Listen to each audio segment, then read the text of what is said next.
সকালবেলা অনেক সকালে উঠেছি, আজকে সকাল 7টায় উঠেছি। উঠে কাজ শুরু করলাম, সকাল থেকে এই কাজ শুরু করলাম। ঘরটা ভালো করে ঝাড় দিয়ে দিচ্ছি। ঘরে এত নোংরা ধুলো হয় তো সেজন্য ঘরটা আগে ঝাড় দিয়ে দিই, তারপরে ঘরটা ভালো করে মুছে নিচ্ছি। ফাটাতোলা করে ভীষণ ধুলো পড়ে যায়, যার জন্য ঘরটা ভালো করে একটু মুছে নিলাম। আর তারপরে আবার অন্য ঘরের দিকেও যাব, ডাইনিং রুমের দিকেও যাব, সেখানেও সব মুছে টুছে নেব। তো ঘরটা মোছা হয়ে গেল মোটামুটি। এবার যাচ্ছি ডাইনিং রুমের দিকেও যাব, ওখানে গিয়েও মুছে নেবো। ন্যানো শুয়ে থাকে সব সময়, তো আমার সঙ্গে সঙ্গে ঘুরে এদিক ওদিক শোয়। তো যার জন্য আবার আমার যখন ওই লাঠি দেখে করি মুছি, তখন ও ভয় আবার পালিয়ে যায়। তো ও সব বোঝে যে মা এখন মুছছে বা কিছু, ওইসবও খুব বোঝে, খুব বুঝদার। আসলে কি হচ্ছে ব্যাপারটা, যে মানুষ যতটা না বোঝে না, পশু পাখি ততটা বেশি বোঝে, আমার যা মনে হয়। আমার কেন, এটা এটা চিরই সত্য যে ওরা কোনোদিন বেইমানও হয় না, এবং ওরা সত্যি খুব খুব বুদ্ধি ধরে ওদের।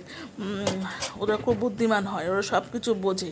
আর আমরা কথা বলি ঠিকই, ওরা ভাষাতে সব বুঝে যায় যে আমরা কি ভাষায় কথা বলছি বা কী বলতে চাইছি, কি সমস্তটাই ওরা বোঝে। যাই হোক, এটা দরজার দিকে আর কি, মেন গেট, এখানেও আমি এখানটাও মুছলাম, সবটাই মুছে নিলাম। এখনও স্নান টান করিনি, এইসব মোছামুছি করে তারপরে স্নানে যাব। সব ধোয়াধুয়ি, বাইরেটাও ধুয়ে নেবো জল দিয়ে। তো বাইরেটা জল দিয়ে না ধুলে না খুব অসুবিধা হয়, রাস্তা তো, বাইরের রাস্তাটা একটু জল দিয়ে ধুতে হয়। যেখানটা আর কি চৌকাঠটা, সেখানে একটু জল দিয়ে ধুয়ে দিই।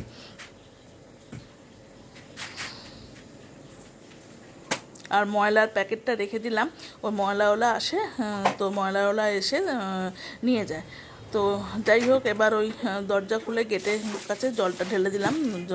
সকালবেলা উঠে একটু জল ঢেলে দিই রাস্তাটা। তো এবার হচ্ছে যে চাদরগুলো কেচে নিচ্ছি, বিছনার চাদর কেচে নিচ্ছি। কালকে একটা চাদর কেচে দিয়েছিলাম, তো আজকে একটা কাচছি।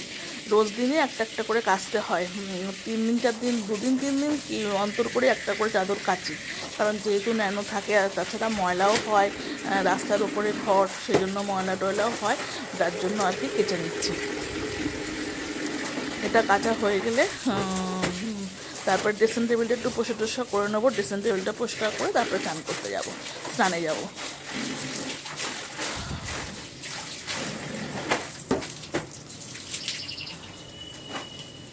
তারপরে ফুলের ওপরে গেলাম, ওপরে গিয়ে একটু ফুলের টবে একটু গাছে জল দিয়ে এলাম। সমস্ত গাছে একটু জল দিলাম ফুলের টবগুলোতে। আর এই বৃষ্টি পড়লে তো জল দিতে হয় না, কিন্তু যেহেতু বৃষ্টিটা আবার বন্ধ হয়ে গেল, জানি না আবার কি হলো, বৃষ্টিটা বন্ধই হয়ে গেল, আর বৃষ্টিটা তো এখন হচ্ছে না, যার জন্য আর কি গাছে জলগুলো দিয়ে দিলাম। ছাদে গিয়ে সব গাছে জল দিলাম। তারপরে ড্রেসিং টেবিলের জায়গাটা পরিষ্কার করে ফেললাম, ড্রেসিং টেবিল, আয়না, এগুলো সব পরিষ্কার করলাম। পরিষ্কার হয়ে গেছে। গুড মর্নিং সবাই, আশা করি ভালো আছো, আমিও ভালো আছি। তো যাই হোক, কাজ ছাড়া হয়ে গেছে, এবার চা নিয়ে বসেছি, চা খাচ্ছি। অনেকদিন ব্লগ তোমাদের দিতে পারিনি, তো অনেকদিন হয়েও গেল, তো দিতে পারছি না, একটু অসুবিধা ছিল বলে তাই। তো যাই হোক, এবার থেকে দেবো, যখন যেমন পারবো তখন সেরকম দেবো, ঠিক আছে? তো চা ফা খেয়ে নিই, এবার কাজে নামবো। ঠিক আছে, রাখছি বন্ধুরা। অনেক দিন পর ব্লগ দিচ্ছি, আর সময় হচ্ছে না, একটু ব্যস্ততার মধ্যেও ছিলাম। আর সত্যি কথা বলতে কি, মানুষের ব্যবহারই মানুষের পরিচয়। এক একজন মানুষের কাছ থেকে এমনই ব্যবহার পাই, তাদের না সত্যি কথা বলতে কি সম্মান দিতে ইচ্ছা করে না। ভদ্রতার ক্ষেত্রে তাদেরকে সম্মান দিতে হয়। আর কি বলবো, সমাজে থাকতে গেলে তো সবার সঙ্গে থাকতে হবে, আর সেই জন্য সেইভাবেই আর কি মানিয়ে নিয়ে চলেছি। মানিয়ে নিয়ে চলাটাই আমাদের কাজ, তাই জন্য মানিয়ে নিয়ে চলছি। আর ভদ্রতার খাতিরে তাদেরকে সম্মানও করতে হবে। আমার থেকে বয়সে যারা বড়, তাদেরকেও সম্মান করতেই হয় অবশ্যই, আর ছোটোদেরকেও ভালোবাসতেই হয়। সে যতই যাই করি না কেন। যাই হোক, আর সেই নিয়ে কথা বাড়িয়ে তো লাভ নেই, তোমাদের কাছে একটুখানি শেয়ার করলাম, মনের কথাগুলো একটু শেয়ার করলাম। তাই হোক, বিছানাগুলো পরিষ্কার করে নিই, তারপরে আসছি।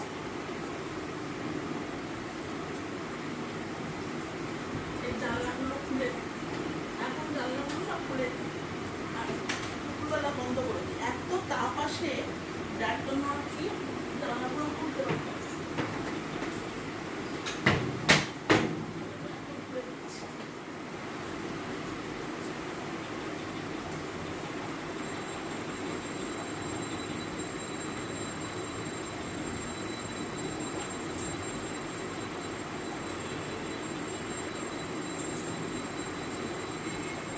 যাই হোক, বিছানাটা পরিষ্কার করে নিই, তারপরে আসছি।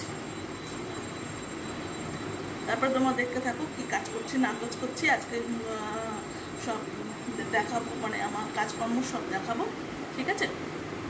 পারলে আমার পাশে সবাই থেকো, একটুকুই দরকার যে পাশে থাকা। বিছনা পরিষ্কার করে নিয়েছি, চাদর পেতে দিয়ে আর বালিশগুলো ভালো করে দিয়ে দিলাম। আজকে জলখাবারে পাস্তা করছি। পাস্তাটা সেদ্ধ বসিয়ে দিলাম গরম জলে পাস্তাটা সেদ্ধ করে নিচ্ছি, জল ফুটিয়ে নিয়ে তারপরে পাস্তাটা দিয়ে দিলাম। অনেক দিন পর পাস্তা খাচ্ছি, অন্যান্য সময় তো রুটি তরকারি বা মুড়ি বা যা হোক কিছু খাই, তো আজকে ম্যাগিও খাই, কোনো সময় চাউমিনও খাই। তো আজকে চিন্তা করলাম যে একটু পাস্তা খাবো, তাই জন্য আজকে একটু পাস্তা করছি। বিশেষ কিছু সবজি ছিল না, আলু পেঁয়াজ আর ক্যাপসিকাম এই দিয়েই পাস্তাটা করছি, কারণ সবজি বিশেষ কিছু ছিল না, যা ছিল তাই দিয়েই করছি। অন্য সময় থাকলে হয়তো গাজর বিনস এগুলো দিতাম, কিন্তু সেগুলো কিছু নেই এখন, সেজন্য ক্যাপসিকাম পেঁয়াজ আলু কাঁচা লঙ্কা একটু রসুন কুচিয়ে দিয়েছি, এই দিয়ে ওটা পাস্তাটা করে নিচ্ছি। ওটা ভালো করে ভেজে নিচ্ছি, তারপরে পাস্তাটা সেদ্ধ করে রেখে দিয়েছি, তারপরে পাস্তাটা দিয়ে দেবো, দিয়ে তারপরে সসগুলো দিয়ে দেবো। এই পাস্তাটা দিয়ে দিলাম, দিয়ে তারপরে এবার সসগুলো সব দিয়ে দেবো। আর চিলি সস আর টমেটো সসই দিচ্ছি, সয়া সস আর দিচ্ছি না। না, সয়া সস দিচ্ছি, সয়া সস দিচ্ছি আর টমেটো সস দিচ্ছি, চিলি সস দিচ্ছি না, চিলি সস নেই, ফুরিয়ে গেছে, তাই জন্য ওনাকে দিলাম। তো আমাদের দুজনের জন্য, আমাদের হাজব্যান্ড আর ওয়াইফ দুজনের কর্তাগিন্নির জন্য আমরা দুটো ডিশে রাখলাম, দুটো ডিশে আমাদের জলখাবার খাবো বলে, তাই জন্য আর কি রাখলাম। তো খাওয়া শুরু করে দিয়েছি অলরেডি আমি। তারপরে এবার করব আলু আলু না পেঁয়াজ আর ক্যাপসিকাম ভাজছি, আর আদা রসুন বেটে রেখে দিয়েছি, আদা রসুন লঙ্কা বেটে রেখে দিয়েছি। আজকে চিকেন করবো, তো যেহেতু অনেক মানে প্রায় এক সপ্তাহ বাদেই চিকেনটা করছি, সবসময় তো হয়ে ওঠে না, সেই জন্য এক সপ্তাহ বাদেই চিকেনটা করছি। তো আর তারপরে ন্যানোও তো খাই, ন্যানোটা আলাদা সেদ্ধ করে দিই, আর আমাদেরটা কষিয়ে করি। আবার কোনো কোনো সময় আমাদের থেকে খাওয়ার ইচ্ছা হয়, ওরা তো দিই কিন্তু জল দিয়ে ধুয়ে দিই, কিন্তু ওটা আলটিমেটলি ওটা সেদ্ধ করেই দিই। যাই হোক, বান্নাটা মশলাটা দিয়ে দিলাম, লঙ্কা আদা রসুন সব বেটে দিয়ে দিয়েছি ওর মধ্যে, আর কাশ্মীরি লাল লঙ্কার গুঁড়ো, হলুদ গুঁড়ো, জিরের গুঁড়ো, ধনের গুঁড়ো সমস্ত দিয়ে ভালো করে ওটা কষে নিচ্ছি। কষিয়ে নিয়ে তারপরে মাংসটা দিয়ে দেবো, মাংসটা দিয়ে ভালো করে কষবো, কষে তারপরে ওটা করবো, রান্না করে নেবো। আর একদিকে ভাত বসিয়ে দিয়েছি, কারণ সবসময় এত কাজ করলে না দেরি হয়ে যায়, সেজন্য একদিকে আর অন্য বিশেষ কিছু আজকে রান্নাই করিনি। আজকে শুধু উচ্ছে আলু ভাতে দিয়েছি, ভাত আর মাংস, আর কিচ্ছু করিনি। তাও উচ্ছে আলু ভাতে আমি খাইনি, মাংস আর ভাতই খেয়েছি। তো যাই হোক, মাংসটার জন্য কষে নিচ্ছি ভালো করে, কষে নিয়ে তারপরে গরম জল করে রেখে দিয়েছি, গরম জল দিয়ে দেবো। তারপরে এই যে মাংসতে গরম জল দিয়ে মাংসটা একটু সেদ্ধ হয়ে এসছে দেখলাম, তো মাংসটা এবার নামিয়ে ফেলবো, ব্যাস মাংসটা হয়ে গেলে আমরা খেতে বসে যাব। তো যাই হোক, এবার খেতেও বসে গেলাম, ভাত আর মাংস খেতে বসে গেলাম। তো এই হচ্ছে আজকে দুপুরবেলার মেনু, কারণ দুপুরবেলা সত্যি কথা বলতে কি বিশেষ কিছু রান্না করে উঠতে পারি না, বিশেষ কিছু লাগে না, মাংস হলে কিছু লাগে না। আর রাত্রে রুটি করছি, গরম গরম রুটি আর এই যে মাংস করে নিলাম, ব্যাস আজকের মতন শেষ।